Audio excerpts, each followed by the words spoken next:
Les matins de France Culture, Guillaume Erner.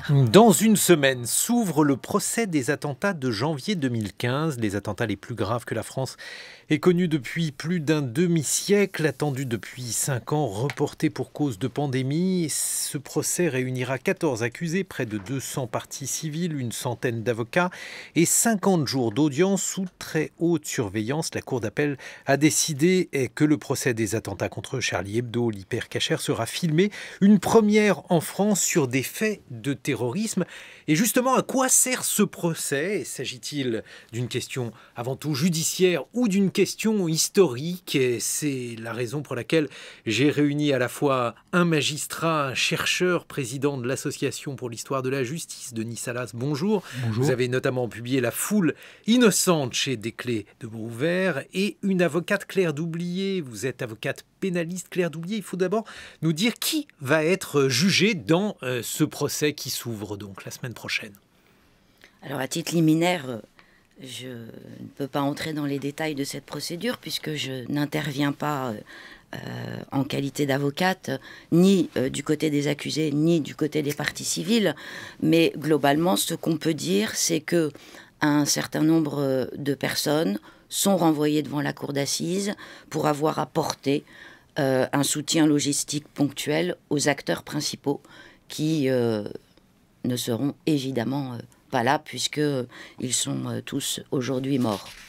Puisque également d'autres complices sont en fuite, notamment la compagne d'Amédi Koulibaly et les frères Mehdi et Mohamed Belloucine. À quoi va servir ce procès de Denis Salas? Vous avez décidé de le suivre. Oui. Pourquoi Oui. avez-vous pris une telle décision? Oui, nous avons 2 groupes de recherche qui vont suivre ce procès. C'est aussi une première dans le champ judiciaire, outre le fait que le procès sera intégralement enregistré pour sa loi Badinter de 85 pour la mémoire de l'histoire. Alors pourquoi cette dimension historique? J'ai lu les motivations de la Cour d'appel qui a décidé cet enregistrement. En fait, il a considéré que la résonance de ce procès, sa dimension internationale, le degré d'atteinte aux valeurs de notre République, la liberté d'expression en particulier, et puis la résonance aussi politique, nécessitait qu'on se mette un peu au diapason et que le judiciaire joue aussi sa partition dans cette réaction. J'ajouterai 2 choses supplémentaires.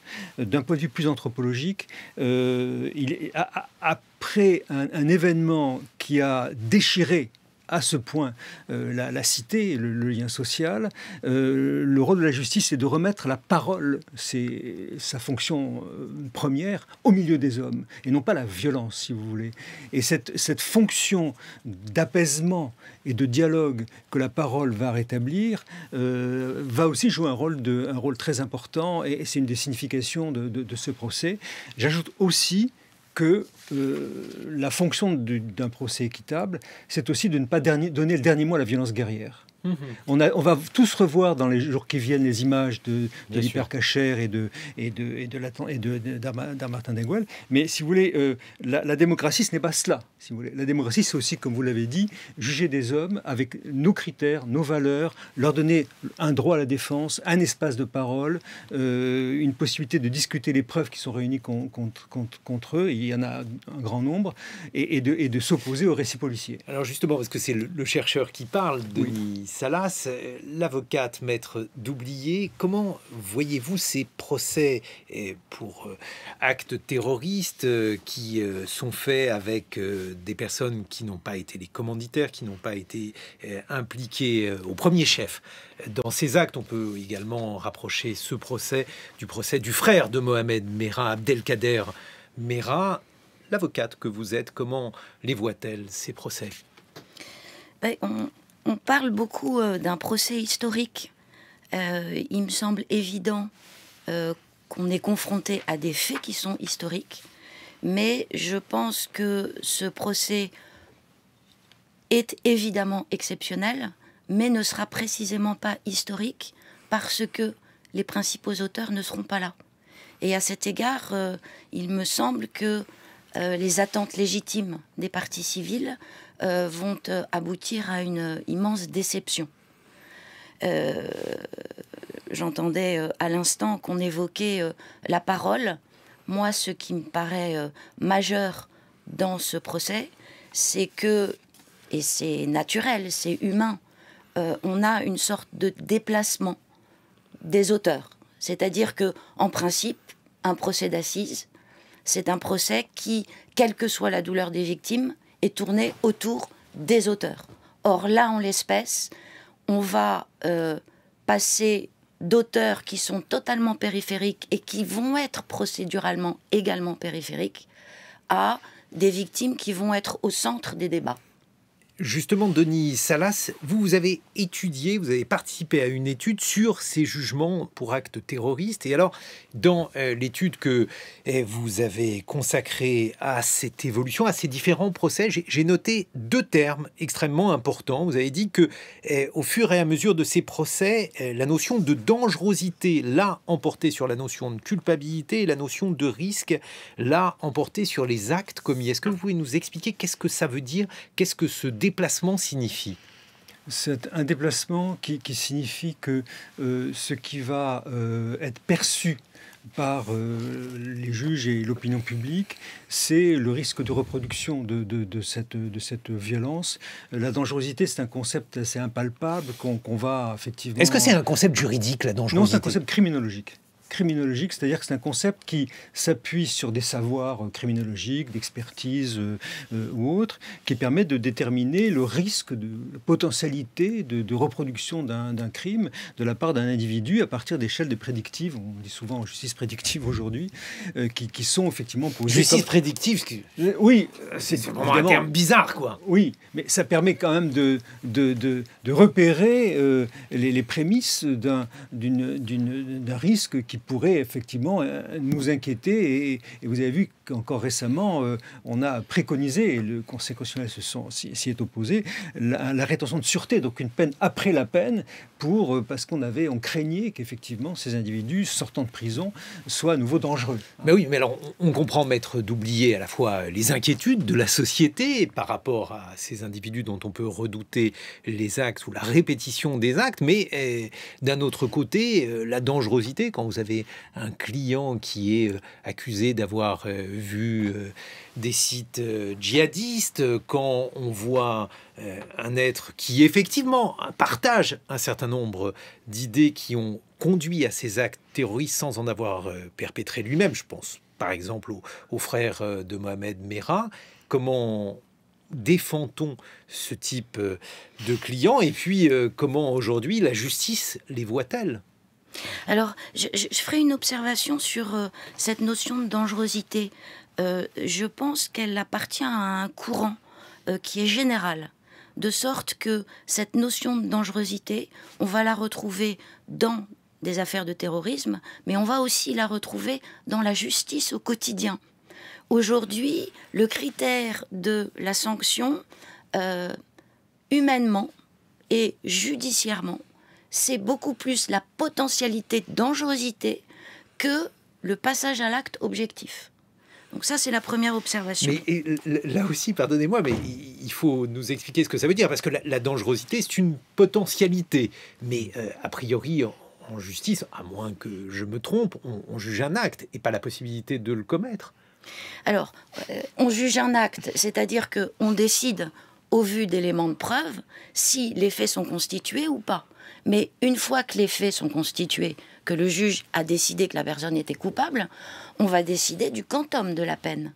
Et dans ce quantum-là, la notion de dangerosité, qui est extrêmement subjective, voire idéologique, est une notion qui va avoir une place de plus en plus importante. C'est cette notion qui est éminemment critiquable de l'efficacité de la sanction et de la peine. Je reprends l'exemple d'Abdelkader Merah.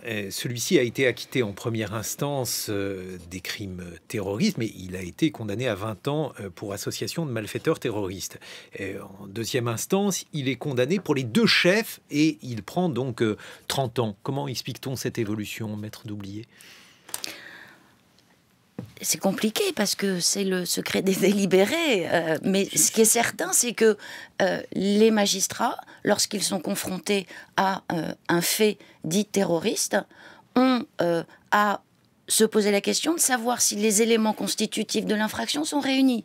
Concernant M. Meyrat, dans une première interprétation, ils ont considéré que certains faits n'étaient pas établis. En d'autres termes, bien que la situation ait été absolument dramatique, ils ont fait une interprétation extrêmement stricte de la loi pénale. Et ils ont considéré que, face à une situation extraordinaire, ils avaient des outils ordinaires de loi pour juger, et ils ont considéré que le doute devait lui bénéficier dans la mesure où la circonstance de son implication à l'égard de la prévention n'était pas établie, ce qui est tout à leur honneur. Et c'est d'ailleurs la difficulté, à mon avis, à laquelle les magistrats vont être confrontés dans le cadre de l'affaire qu'on évoque aujourd'hui.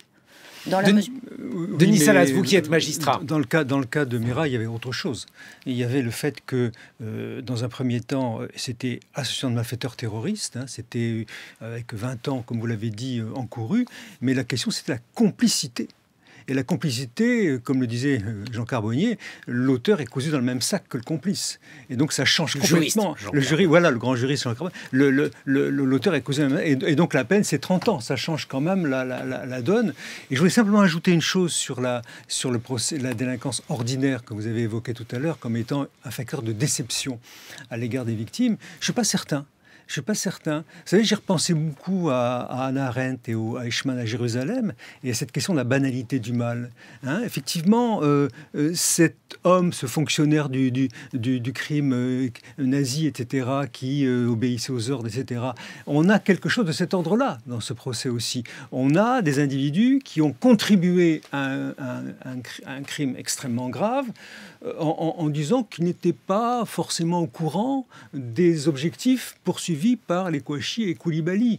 Donc la question centrale pour l'avocat, ça va être la culpabilité ou l'innocence du rouage. Vous voyez ce que je veux dire? Celui qui a contribué à cette criminalité forte. Justement, on pourrait tordre Arendt dans l'autre sens, parce que s'il est question de banalité du mal dans le cas de ce livre où elle relate le procès Eichmann, dans le cas du procès d'Abdelkader Meyrat, on voit un homme qui n'a pas, je vais le dire rapidement, qui n'a pas les mêmes valeurs que nous par rapport au respect de la vie humaine, par rapport à la manière dont il envisage sa foi, et donc on est précisément dans un comportement qui n'est pas du tout banal. Et la façon dont celui-ci a été condamné peut laisser penser qu'il est condamné plus pour ses pensées que pour ses actes. Et que donc, c'est plus une manière de voir le monde que l'on a condamné qu'une manière d'agir. On aura une configuration proche du procès Meyrat dans le procès de Charlie et l'hypercacher, parce qu'il y a effectivement un complice, unique complice. Et tous les autres sont des comparses. Donc je pense que c'est plutôt cette délinquance ordinaire qui est faite de trafic de voitures, de trafic d'appartements, Ayad Boumedienne joue un rôle très important dans cet achat, cette vente d'appartements, etc., de constitution d'arsenal, etc. Donc cette délinquance ordinaire, est-ce qu'elle n'est pas le terreau du crime terroriste? Est-ce que c'est pas ça que révèle le récit policier dans ce qui nous est renvoyé aujourd'hui à l'audience? Mais justement, maître Doublier, vous la connaissez bien, cette délinquance ordinaire. Lorsqu'on prend le procès Meyrat, celui-ci était jugé avec un autre homme qui a fourni un gilet pare-balles et un pistolet mitrailleur à Mohamed Meyrat, et qui l'a fait, semble-t-il, en ignorant. Vous faites une moue de la tête. Non, c'est vrai. Et donc, qu'il l'a fourni en ignorant probablement les mobiles terroristes. Je dis probablement, mais le terme a toute son importance, puisque c'est ça qu'on juge. Est-ce qu'il savait ou pas que c'était un acte terroriste dans un procès de délinquant?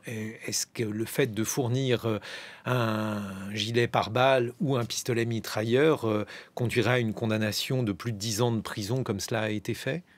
Alors, de mémoire, je crois que il avait été condamné à 14 ans en première instance et que la peine a été rapportée à 10 ans en appel.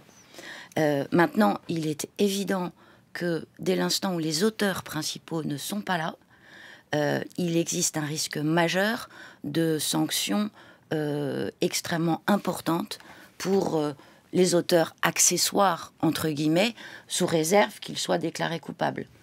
Ça n'a pas été le cas dans le cas de Feta Malky. Sa peine a été diminuée en appel, au contraire. Mais probablement parce que M. Meyrat était présent. Oui, le complice. Mais le alors, complice était présent. Justement, maître Doublier, pardonnez, ma question est très prosaïque. Si un délinquant fournit un pistolet mitrailleur et un gilet pare-balles dans une affaire de drogue, par exemple, est-ce qu'il risque 10 ans de prison? Alors, de par la loi, il encourt 10 ans de prison. Mais dans les faits, concrètement, non. Concrètement, non. Maintenant, il est évident que les réquisitions dans le cadre de l'affaire à venir vont être des réquisitions qui seront extrêmement importantes. Et encore une fois, la difficulté que les magistrats vont avoir va être d'essayer dans un premier temps de se départir d'une souffrance terrible de victime, laquelle ne va cesser de s'accumuler parce qu'on va passer des jours et des jours à voir défiler des gens qui vont expliquer à quel point leur vie a été fracassée. Denis Salas. Oui, dans le cas de ce comparse dans l'affaire Meyrat, Malky, il était le receleur de la cité des Isards à Toulouse que tout le monde connaissait. Donc l'accusation disait oui, mais vous Tout ne le pouvez monde, y pas... compris la police? Oui, enfin, il était connu comme tel, incontestablement, et le récit policier l'a largement démontré. Donc, si vous voulez, l'accusation disait, vous ne pouviez pas ignorer, connaissant Meyrat, les projets terroristes de Meyrat quand vous lui avez livré ce fusil mitrailleur, et lui a dit, mais avec l'aide de son avocat, qui a sans doute beaucoup travaillé dans cette direction-là, Monsieur Malky n'était pas au courant de ce qui pouvait se passer, il ne pouvait pas anticiper cet acte-là, et lui-même a témoigné à l'audience de son innocence. Et cette qualité de témoignage lui a permis d'éviter effectivement d'être pris dans le filet de l'action de malfaiteurs terroristes et d'obtenir une diminution de peine assez importante en appel. Justement, est-ce que ça c'est un phénomène nouveau?